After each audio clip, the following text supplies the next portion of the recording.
अच्छा वाला सो करिए। हाँ ठीक है। सांसद जी, आज किस मुद्दे को लेकर आप बातचीत कर रहे हैं, प्रेस कॉन्फ्रेंस कर रहे हैं, क्या कुछ कहना चाहते हैं? देखिए, रिफाइनरी को लेकर जो आज मुख्यमंत्री जी और केंद्रीय मंत्री पेट्रोलियम मंत्री हरदीप पुरी जी यहाँ विजिट करने के लिए आए।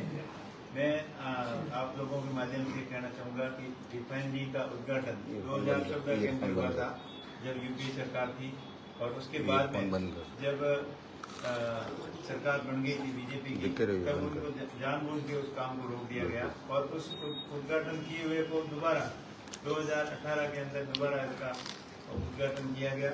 और फिर इसका टाइमलाइन थी 2021 तक इसको पूरा करने की, लेकिन कोविड की वजह से थोड़ा डिले हो गया।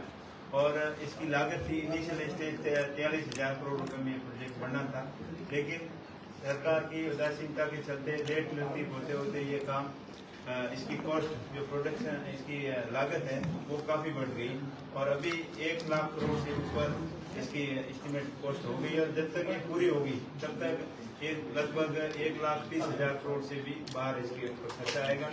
और लेट लतीफ होने की वजह से इसका खर्चा बढ़ रहा है और कोविड का बहाना बनाकर उससे इसको काम देने में और केंद्रीय जो डिसीजन था गवर्नमेंट का वो सही समय पर नहीं होने की वजह से और कुछ ऐसी कंपनियों को टेंडर दे दिए जो इसके योग्य नहीं थी और उनके उल्टे सीधे कागज लगाकर और टेंडर दिए, जो जिसकी वजह से रिफाइनरी लेट हो रही है।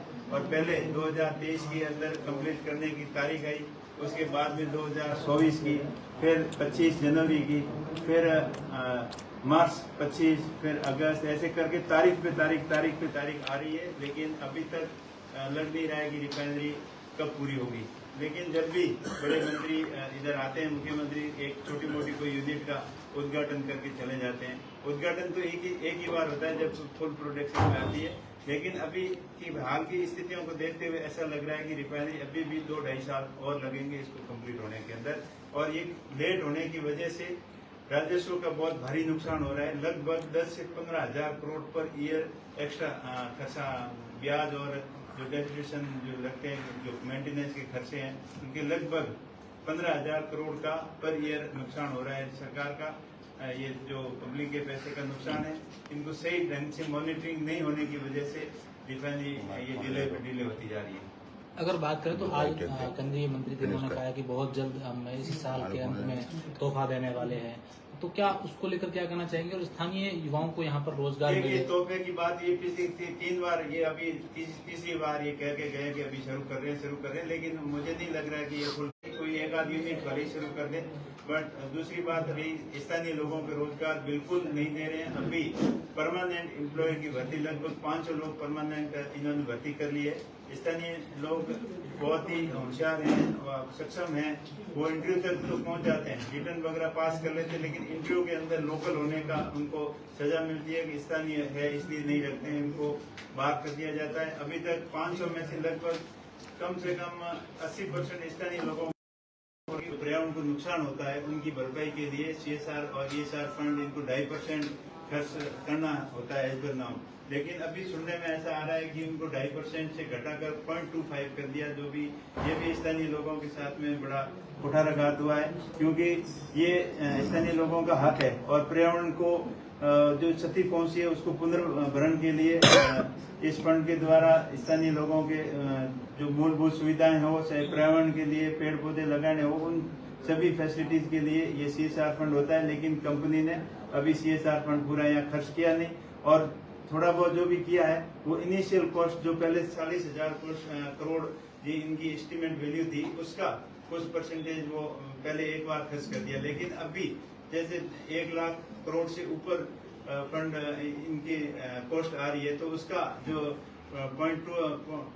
2.5% जो खर्च करना चाहिए था वो बिल्कुल नहीं किया है और खाली खाना पूर्ति की है।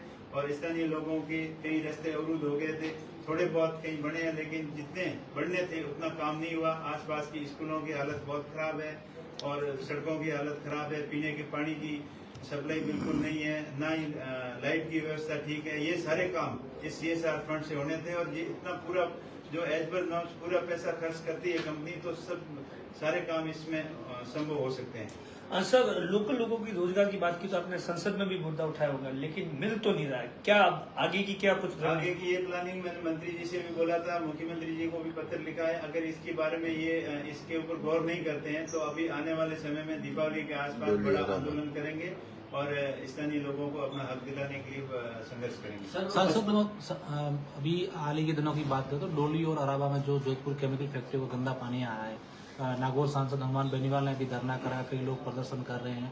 इस समस्या का समाधान के लिए आपने सांसद में के नाते क्या बातचीत की और क्या इसका किस तरीके से आप देखिए, इसमें डोली की जो समस्या है, जो जोजरी नदी का पानी जो जोधपुर की फैक्ट्रियों का गंदा पानी आ रहा है, कल्याणपुर दवा डोली के आसपास के करीब दर्जनों गांव के अंदर ये समस्या है इस गंदे पानी की। और इसके बारे में मैंने 3 बार लोकसभा के अंदर भी इस मुद्दे को उठाया था और उन्होंने टीम भी भेजी, लेकिन खाली खाना पूर्ति के नाम पर फॉर्मेलिटी करके चली गई। संभागीय आयुक्त से मेरी बात हुई थी और एनजीटी में भी इस मामले को दिया हुआ है।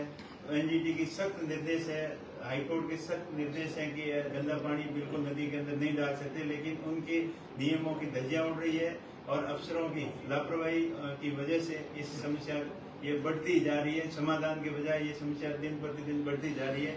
अभी मुख्यमंत्री जी पहले आए थे इधर सिवाना में, तब उन्होंने बोला था कि हमने इसकी बड़ी कार्य योजना बना ली है और एक बड़ी कैनाल पाइपलाइन के जरिए इसको कस्ब में ले जाएंगे। ये खाली बातें करते हैं, इसके ऊपर धरातल पे कुछ काम नहीं किया है। लोगों का जीना दुर्लभ है, पानी बिल्कुल जहर बन गया है। स्थानीय लोगों के पानी के सोर्स, चाहे ट्यूबवेल हो, चाहे तालाब हो, पानी के टाँके हो, पीएचडी की टंकियां हो, सब जगह वो गंदा पानी उसके अंदर भरने की वजह भर गया है और लोगों को पानी पीने के लाले पड़ रहे हैं। और जो बेजुबान जो जंगली जानवर है, पशु पक्षी हैं, उनको भी ये गंदा पानी पीने के लिए मजबूर होना पड़ रहा है। इसलिए वहाँ नीलगाय मर रही है, हिरण मर रहे हैं, मोर मर रहे हैं, सारे पशु पक्षियों के ऊपर भी बड़ा खतरा है। और पशु पक्षियों के साथ साथ जो स्थानीय लोग हैं वहाँ आसपास के 10-12 गांव के, उनके ऊपर भी जीवन का बड़ा संकट आ गया है। ऐसे गंदे पानी से, दूषित पानी के प्रयोग करने से मौसमी बीमारियां बढ़ रही है, मच्छर इतने काट रहे हैं, बदबूदार इतना पानी है कि वहाँ खड़ा रहना मुश्किल हो जाता है। लेकिन समय रहते इसके ऊपर अभी तक कोई कार्रवाई नहीं की है।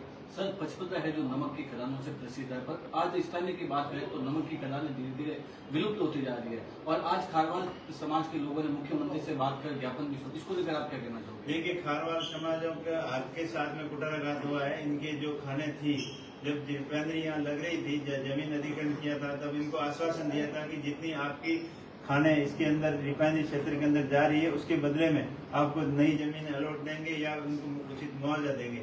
लेकिन वो खाली बात की बात रही। आज दिन तक उनको ना तो मुआवजा दिया, नई जमीनें अलॉट की गई। उनके हक के साथ में कुठाराघात हुआ है, उनकी मांग जायज है। चूंकि पेट्रोल जोन को लेकर भी सरकार के बड़े बड़े दावे किए जा रहे हैं, इस इलाके में पूरा एक पेट्रोल जोन स्थापित होगा। रिको द्वारा कई जगह जमीनें अलॉट की गई है, वक्त भी की गई है, लेकिन अलॉटमेंट की प्रक्रिया नहीं हुई है। यहाँ जो भी उद्यमी आ रहे हैं निवेश को लेकर, उनको वो माहौल नहीं मिल पा रहा है। वो अभी खाली बातें ही हो रही है। मैं कह रहा हूँ ना, रिफाइनरी का जो काम होना था वो भी मुझे